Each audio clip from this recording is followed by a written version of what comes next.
Logan Zavala. And Tyler Foote. We hope everyone had a phenomenal spring break. We have a little over 9 weeks left in the school year, so let's make a strong push to end the year on a good note. Except seniors, we only have 7 weeks left. These are the headlines for the week of March 31st at Recuster High School. First, we'd like to recognize the Teacher of the Month of March.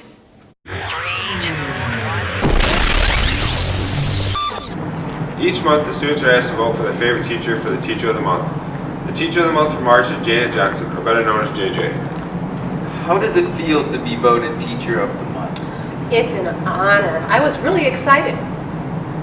How does it feel to be loved by so many students? Aw, that's so sweet.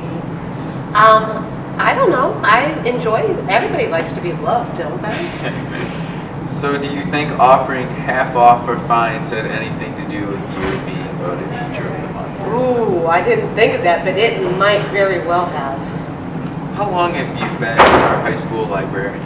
I've been the librarian for 6 years now, but I taught English for 17 years before that, so I've been here for a long, long time. That's impressive. Are you fond of books? I love books. Otherwise, I wouldn't be a librarian. What are some of your favorite books? To Kill a Mockingbird is the book that, you know, when they ask your password question and they always ask your favorite book, I always put down To Kill a Mockingbird. It's one of my favorite books of all time. Do you have any books you'd like to recommend? Oh, I have a bunch. I just finished Codename Verity, and it is awesome. I would definitely recommend that to anybody. So now do I get all my fines cleared after this great interview? You guys are my idols, and both of you have your fines cleared. As of now, 0. Really? Really? Oh, Sweet.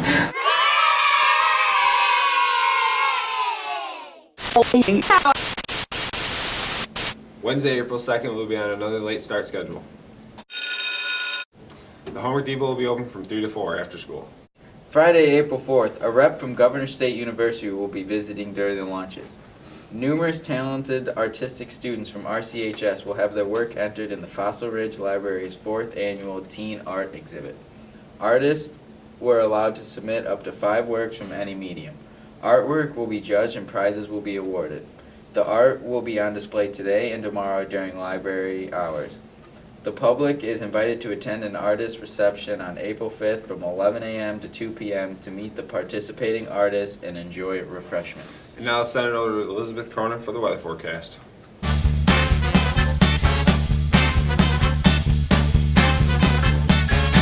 Thanks guys. Hi Comets, I'm Elizabeth Cronin and this is your week's weather forecast. Well, February was frigid here. Globally, it was the 21st warmest February since 1880. It was also the 348th consecutive month with a global temperature that was above the 20th century average. The National Climate Data Center's reviews this past winter ranks it globally as the 8th warmest on record. Now that's kind of unbelievable because dramatically here, the difference was just unbelievable in northern Illinois. It was our 3rd coldest winter on record at 6.5 degrees below the average from 1981 to 2010. This map shows a departure from the average that was seen around the world this past winter. The deepest blue colors indicate where temperatures were the most below average. The blue blob in the center on the upper Midwest reflects the bitter cold winter we just came through. No other place on Earth during this period saw a bigger drop than average than the Midwest and the Northern Plains this past winter. The colder than average winter here could spill into a cooler than average spring. The latest forecast for late spring and early summer from the Climate Prediction Center has us on the outlook for an overall cooler than average April and June. Despite March 20th being the official first day of spring, somebody forgot to tell Mother Nature. Even our spring break last week could have been called a winter break, with average temps being 5 to 15 degrees below normal. But as you can see on this graph, we are in for a big temperature swing this week, with temperatures serving well above average the first part of this week and then slowly getting to normal by the weekend. I hope your spring break was just as good as mine. So let's bring it over to Christian Faber with our look ahead.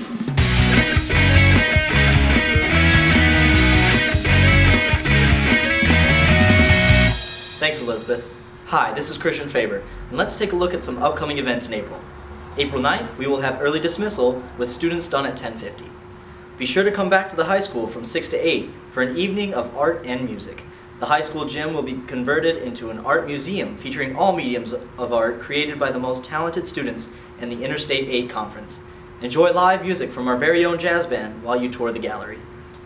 On April 10th through 12th, Callie Alton, Brittany Hoosman, Catherine Gutzman, Haley Pierce, Jessica Norris, Taylor Lechtenberg, and Alyssa Warren will be competing in the SCC LA State Conference in Springfield after their successful competition in February. Good luck, girls.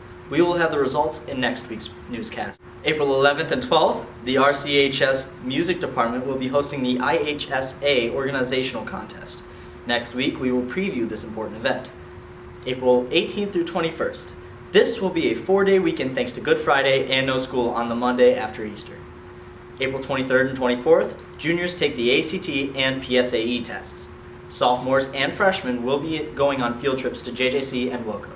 Seniors, you'll get these 2 days off. April 26th, 2014 prom will take place at the Jacob Henry Mansion. More details will be coming soon. Now let's send it over to Kaylee Norton with sports.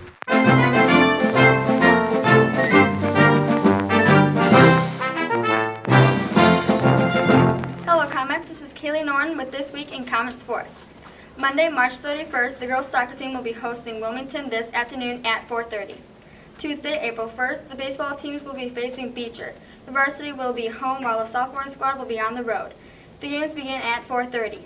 The softball teams will be facing Joliet Catholic. The varsity will be on the road while the sophomores will stay home. Both games begin at 4:30. Wednesday, April 2nd, the softball teams will be facing Joliet Catholic again. This time, the varsity is home and the sophomore squad will be on the road. Both games begin at 4:30. Thursday, April 3rd, the girls soccer team will be traveling to Streator. The match begins at 4:30.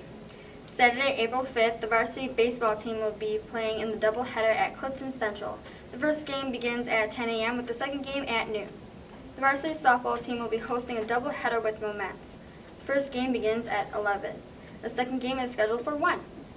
The sophomore team will be traveling to Moments for a doubleheader that begins at 11, with the second game at 1.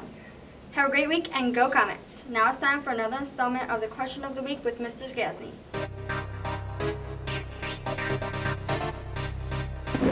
Hello, I'm Mr. Stastny, and here's your Comet Question of the Week. What year was the first graduation at Reed Custom? Answer will be in 30 seconds. My name's Jessica Boyd, and on March 31st, we're having mini corn dogs with a roll, and as always, pizza. Oh, I'm Joshua, and lunch for Tuesday, April 1st is chicken patty on a bun. And it may be April Fool's, but I'm not joshing you.